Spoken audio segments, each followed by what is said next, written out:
আসসালামু আলাইকুম সবাইকে। দেখতে দেখতে আমরা ঢাকা বোর্ড 2022 সালের সর্বশেষ লেকচারে চলে আসছি। লেকচার মানে হচ্ছে বিগত সালের প্রশ্নগুলো সমাধান করা। কোনো লেকচার দিব না, শুধু বিগত সালের কোয়েশ্চেনগুলো সলভ করব যাতে সহজ অ্যান্সার করতে পারো।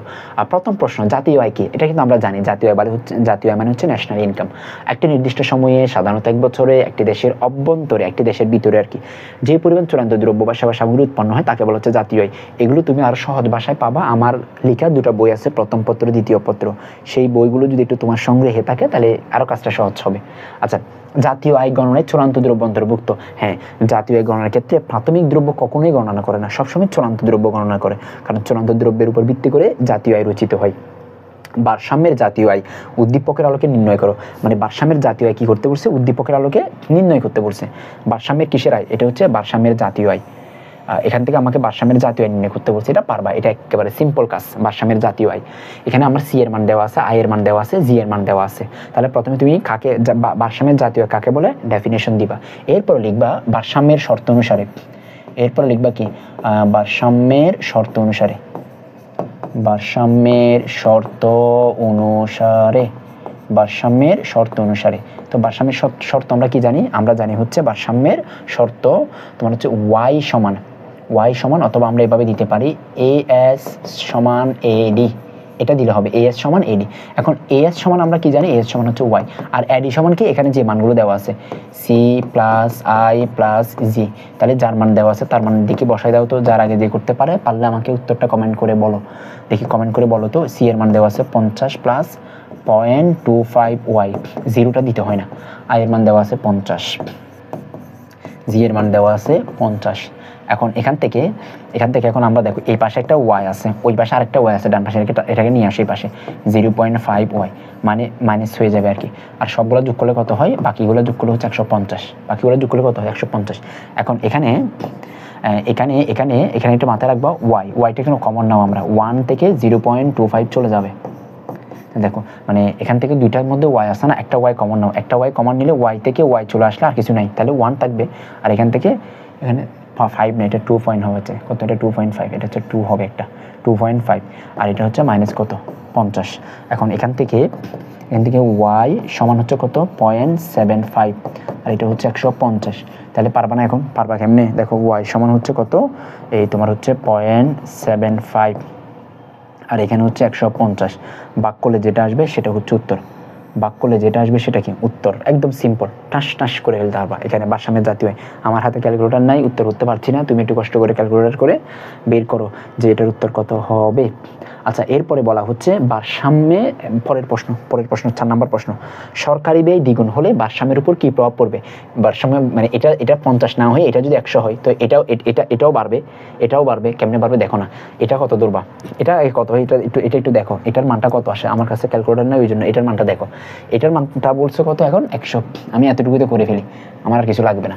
এটার মান হচ্ছে এখন কত? 100 হলে এটার মান যোগ করলে কত হবে? এটার মান হবে 200। এটার মান কত হবে? এটা হচ্ছে 200 হবে। তো 200 হলে সব 200, বাকি সব ঠিক আছে 200, এটাও 200। তখন এই 0.75 দিয়ে এখানে 200কে ভাগ করবা, তখন এই মানটা আরও বড় হবে, তখন জাতীয় আয়ের পরিমাণটা বাড়বে। জাতীয় আয়ের পরিমাণটা কি বাড়বে? এখানে বলছে না সরকারি ব্যয় দ্বিগুণ হলে ভারসাম্যে কি প্রভাব পড়বে? তাহলে ভারসাম্যের পরিমাণটা বাড়বে। ভারসাম্যের পরিমাণটা কি বাড়বে? তো বাড়বে মানে আগে কত ছিল আর এখন কত হয়েছে সেটা দেখাতে হবে। এখানে বাড়বে মানে কতটুকু বাড়বে? আগে ছিল এত, আগে ছিল এটা, আর এখন বর্তমানে এটা যদি 100 হয়, দ্বিগুণ হয়, তখন পরিমাণটা বৃদ্ধি পেয়ে এত হবে। এটা একটু বলতে হবে। তাহলে 9 নম্বর কোয়েশ্চেনটা মনে হয় সহজ হবে, কঠিন হবে না। 9 নম্বর কোয়েশ্চেন পারা যাবে। আচ্ছা, 10 নম্বর কোয়েশ্চেনটা দেখো, মুদ্রা কি? এগুলো তো আমরা পারি। মুদ্রা মানে হচ্ছে যা বিনিময়ের মাধ্যম, সঞ্চয়ের বাহন, মূল্যের পরিমাপক, তাকে বলা হচ্ছে মুদ্রা। 2 নম্বর প্রশ্ন, কেন্দ্রীয় ব্যাংক। কেন্দ্রীয় ব্যাংককে সরকারি ব্যাংক বলা হয় কেন? কেন্দ্রীয় ব্যাংক হচ্ছে সকল ব্যাংকের ব্যাংকার। বাংলাদেশের সরকারের অর্থনৈতিক কার্যাবলীগুলো কেন্দ্রীয় ব্যাংক পরিচালনা করে, এবং কেন্দ্রীয় ব্যাংক বাংলাদেশের পরামর্শদাতা, উপদেষ্টা হিসেবে কাজ করে। সেই জন্য কেন্দ্রীয় ব্যাংকে সরকারি ব্যাংক বলা হয়, এটা পারবা। উদ্দীপকে আলম সাহেবের ব্যাংকটি কোন ধরনের ব্যাংক ব্যাখ্যা কর। আলম সাহেবের ব্যাংকটি কোন ধরনের ব্যাংক ব্যাখ্যা করে। দেখো, আলম সাহেব একটি ব্যাংকে চাকরি করেন যেটি মুদ্রা ও ছাপাই ও নিয়ন্ত্রণ করে। আর লাগবে না, মুদ্রা ছাপাই এবং নিয়ন্ত্রণ করলে এটা হচ্ছে কেন্দ্রীয় ব্যাংক। মুদ্রা তো যে কেউ ছাপাইতে পারে না, এটা হচ্ছে শুধুমাত্র কেন্দ্রীয় ব্যাংক ছাপাইতে পারে। এটা হচ্ছে কেন্দ্রীয় ব্যাংক। এটা কোন ব্যাংক? এটা হচ্ছে কেন্দ্রীয় ব্যাংক। কেন্দ্রীয় ব্যাংকের আরেক নাম হচ্ছে তোমার বাংলাদেশ ব্যাংক। কেন্দ্রীয় ব্যাংকের আরেক নাম কি? এটা হচ্ছে বাংলাদেশ ব্যাংক। তাহলে কেন্দ্রীয় ব্যাংকের আর নাম হচ্ছে বাংলাদেশ ব্যাংক। তাহলে এখন এখানে কোন ধরনের ব্যাংক? বাংলাদেশ ব্যাংক। এখন একটু ব্যাখ্যা করবো আর কি, বাংলাদেশ ব্যাংক সম্পর্কে বাংলাদেশের কার্যাবলী, কেন্দ্রীয় ব্যাংকের কার্যাবলীগুলো একটু আলোচনা করলে মোটামুটি প্রশ্নটা ক্লিয়ার হবে। উদ্দীপকে উল্লেখিত ব্যাংক দুটির মধ্যে পার্থক্য লিখো। এখানে আরেকটা ব্যাংকের কথা বলা হয়েছে মনে হয়। অপরদিকে রবিন সাহেব অন্য একটি ব্যাংকের চাকরি করেন যেটি জনগণ আমার সংগ্রহ আমার নেয়, মানে এটা হচ্ছে বাণিজ্যিক ব্যাংক। এটা কোন ব্যাংক? তোমাদের সিলেবাসের মধ্যেও আছে দুইটা, একটা হচ্ছে কেন্দ্রীয় ব্যাংক, এটা হচ্ছে বাণিজ্যিক ব্যাংক। এর বাইরে তো আর কোনো ব্যাংক নেই। তাহলে এই দুইটার মধ্যে পার্থক্য, তাহলে এটা হচ্ছে নোট ছাপায়, এটা হচ্ছে তোমার হচ্ছে জনগণ থেকে আমার সংগ্রহ করে। এখন এই দুইটার মধ্যে পার্থক্যগুলো লিখবা, এই দুইটির মধ্যে কি লিখবা? পার্থক্যগুলো লিখবা। পার্থক্যগুলো একটা তালিকা আকারে লিখবা, এমনিতে লিখিও না, পার্থক্য লিখবা তালিকা আকারে। কীরকম? এভাবে গড় করবা পার্থক্য। এখানে দিবা হচ্ছে বিষয়, এখানে কি দিবা? এখানে দিব হচ্ছে বিষয়, এখানে বিষয় দিবা, এখানে দিব হচ্ছে কেন্দ্রীয় ব্যাংক, এখানে দিব হচ্ছে বাণিজ্যিক ব্যাংক। এভাবে গড় করে লিখলে তাহলে বিষয়টা শেষ হবে। 10 নম্বর প্রশ্নটা থিওরি, এখানে ঝামেলা নাই। সর্বশেষ প্রশ্ন হচ্ছে আমাদের 11 নম্বর কোয়েশ্চেন ঢাকা বোর্ডের। চলো 11 নম্বর কোয়েশ্চেন একটু ম্যাথ হলে, তাহলে ম্যাথ তত সহজে করা যায়। বিহিত মুদ্রা কি? আমরা জানি হচ্ছে সরকার কর্তৃক স্বীকৃত, মানে যেটা সরকার স্বীকৃত আর কি, জনগণ গ্রহণ করতে বাধ্য, তাকে বলা হচ্ছে বিহিত মুদ্রা। মানে সরকার কর্তৃক স্বীকৃত, জনগণ গ্রহণ করতে বাধ্য, সেটা হচ্ছে বিহিত মুদ্রা। মোবাইল ব্যাংকিংয়ের গুরুত্বপূর্ণ কেন? এটা তোমরা নিজেরা জানবা। সহজেই আদান প্রদান করা যায়, লেনদেন করা যায়, নিজের কাছে নিরাপদ, নিজে পিনকোড দেওয়া যায়, অনেক সুবিধা আছে এখানে, 24 ঘন্টা ব্যবহার করতে পারে। উদ্দীপকের আলোকে দামেস্তর নির্ণয় করো। কি নির্ণয় করতে বলছে? দামেস্তর নির্ণয় করতে বলছে। তাহলে এখানে দামেস্তর নির্ণয় করতে বলছে মানে দামেস্তরের সূত্রটা দিয়ে শর্টকাটে মেরে দিতে পারবা। প্রথমে লিখবা দামেস্তর কাকে বলে, এরপর এখানে যে সব মানগুলো দেওয়া আছে এগুলো হচ্ছে দেওয়া আছে দিবা। কি আছে দিবা? দেওয়া আছে দিবা। দেওয়া আছে দিয়ে লিখবা, দেওয়া আছে দিয়ে মানগুলো লিখবে। এরপর হচ্ছে ফিশারের বিনিময় সমীকরণের মতে। কার মতে? ফিশারের বিনিময় সমীকরণের মতে। সূত্রটা আমরা কি জানি? সূত্রটা আমরা জানি হচ্ছে পিটি সমান MB প্লাস হচ্ছে M প্রাইম B প্রাইম। এখন এখানে আমরা পি এর মানটা বের করবো, দামেস্তর আর কি। তাহলে উপরে হবে যে MB plus M prime B prime, নিচে হচ্ছে T। তাহলে দেখো এখানে মানটা বের করে ফেলো তো দেখি। পি তো ঠিক আছে। তাহলে এখন টি এর মান কত আছে? টি এর মান দেওয়া আছে তোমার হচ্ছে কত? টি এর মান দেওয়া আছে 1000। তাহলে 1000 বসাই দাও। টি এর মান হচ্ছে 1000। এম এর মান হচ্ছে 1000 গুণ হচ্ছে বি এর মান কত আছে? 20। বি এর মান দেওয়া আছে 20 প্লাস এম প্রাইমের মান দেওয়া আছে হচ্ছে 600। এম প্রাইমের মান আছে 600। বি এর মান আছে কত? বি এর মান আছে হচ্ছে তোমার 10। এখন এখান থেকে কাজগুলো করে ফেলো। তাহলে পি সমান হচ্ছে নিচে হবে কত? এই তোমার হচ্ছে 1000, আর উপরে কত আছে? এগুলো গুণ করে দাও। এটা গুণ করলে যেটা হচ্ছে 20,000 প্লাস হচ্ছে এটা গুণ করলে এটা হচ্ছে 6000, তাহলে 26,000 কেটে দিয়ে ভাগ করলে 1000 দিয়ে ভাগ করলে পি সমান 26।